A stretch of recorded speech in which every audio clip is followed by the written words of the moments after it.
bertemu lagi dengan Bu Risa dalam pelajaran Bahasa Indonesia. Baik, kita mulai pelajaran hari ini dengan membaca doa dulu ya anak-anak, supaya kita dimudahkan dalam menuntut ilmu. Baca doa dalam hati, mulai.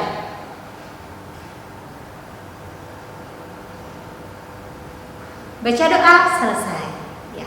Hari ini Bu Risa akan menjelaskan materi tentang menulis cerita pendek. Kemudian setelah Bu Risa menyampaikan materinya, Bu Risa akan memberikan tugas kalian untuk membuat sebuah cerpen. Simak materinya yuk anak-anak.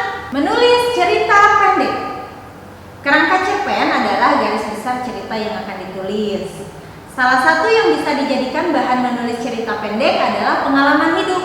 Tentunya harus pengalaman hidup yang unik dan menarik, agar cerita yang dihasilkan juga menjadi cerita yang sangat menarik.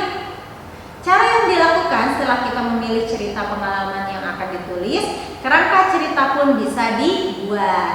Jadi ketika kalian akan menulis cerpen, pertama tentukan dulu cerita apa sih yang akan kalian buat. Kalian pilih pengalamannya, mau pengalaman yang menyenangkan boleh, mau pengalaman yang menyedihkan boleh. Yang pasti pengalaman-pengalaman yang ketika dibuat menjadi sebuah cerita, itu akan menjadi sebuah cerita yang sangat menarik ya anak-anak. Itu yang pertama. Selanjutnya kalian harus membuat kerangka ketika kalian sudah menentukan pengalamannya. Nah,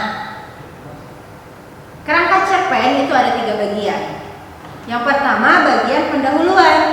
Di bagian pendahuluan ini berisi kalimat pendahuluan atas alasan yang menyebabkan terjadinya sebuah kejadian istimewa yang akan diceritakan. Jadi ini awal cerita ya anak-anak. Kalian buat dalam beberapa poin atau dibuat dalam satu buah paragraf. Nah, kemudian bagian isi. Bagian isi adalah inti dari cerita. Dan yang ketiga adalah bagian penutup. Di bagian penutup ini ada pesan-pesan atau ringkasan cerita. Nah, di bagian penutup juga ini adalah bagian dari koda. Jadi amanat-amanat yang akan disampaikan di dalam cerita boleh kamu tuliskan di bagian penutup ya anak-anak. Jadi ketika kalian mau membuat sebuah cerpen, pertama kalian tentukan dulu cerita apa sih yang akan kalian pilih. Setelah itu kalian buat kerangkanya ya. Kerangkanya itu ada 3, 1 bagian pendahuluan, 2 bagian isi, 3 bagian penutup. Bagaimana? Paham anak-anak? Mudah kan? Oh iya, ketika kalian membuat sebuah cerpen, usahakan ceritanya adalah cerita kalian. Bu Risa akan memberikan tugas membuat sebuah cerpen kepada kalian.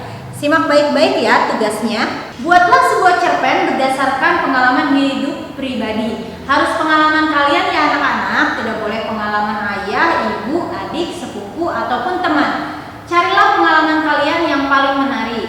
Nah, setelah kalian menentukan pengalamannya, kalian buat kerangkanya. Coret-coret di buku tulis kalian. Kalau kerangkanya sudah selesai, baru kalian membuat sebuah cerita yang banyaknya 4 sampai 6 paragraf. Minimal 4, maksimal 6. Yaitu tidak lebih dari 1 halaman ya anak-anak ya.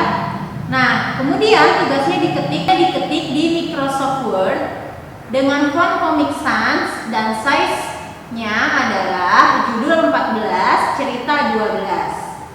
Kemudian tugasnya diberi nama, kelas, dan nomor absen di pojok sebelah kanan. Tugasnya dikumpulkan 3 hari maksimal, terhitung dari hari ini ya. Berarti kalian maksimal mengumpulkannya adalah lusa. Nah, jamnya jam berapa? Maksimal jam 3. Silakan tugas kalian dikirim ke Google Classroom sesuai dengan tugas kelas yang tersedia. Baik anak-anak, itu adalah tugas yang Bu Risa berikan kepada kalian. Bu Risa tunggu tugasnya ya, jangan lupa mengerjakan ya. Baik, terima kasih anak-anak sudah mengikuti pelajaran hari ini dengan baik. Wassalamualaikum warahmatullahi wabarakatuh.